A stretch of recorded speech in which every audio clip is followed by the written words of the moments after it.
Vijana, hairuhusiwi kabisa kukata tamaa. Vijana mnaopenda ajira za polisi, hairuhusiwi kukata tamaa. Kwa nini nasema hivyo? Imebaki miezi minne ambako ndani ya hii miezi minne inaweza kutokea chochote kitu. Kwa hiyo hairuhusiwi kukata tamaa. Lakini itakapofika muda sahihi, mamlaka husika, jeshi la polisi watatangaza nafasi hizo za ajira kwa vijana. Kwa hiyo vijana wenzangu, subira inahitajika kipindi hichi. Sasa zingatia haya kipindi hichi, yatakusaidia sana.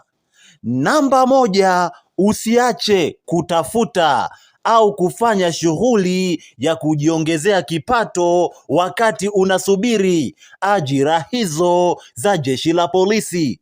Hapa naongelea shughuli kama saluni, sunone, unaweza ukawa kinyozi, kuna ufugaji, kujihusisha na ufugaji kuku au kufuga ng'ombe, sunone, shughuli kama za uchomeleaji, ufundi umeme, ufundi ubomba, yani fanya shughuli yoyote kipindi hichi unasubiri ajira.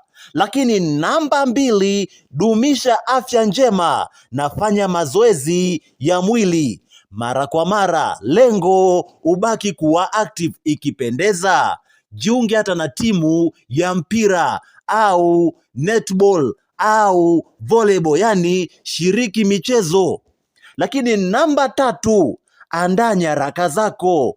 Kama vyeti viko mbali, viweke karibu. Unaona, NIDA, kama kuna tatizo kwenye NIDA yako, rekebisha. Tumia muda huu kurekebisha maswala ya NIDA. Kumbukeni, kusubiri si kupoteza muda. Tumia kipindi hichi kujijenga kimwili, kiakili na kitaaluma, ili nafasi ikitangazwa uwe tayari. Nikutakie siku njema.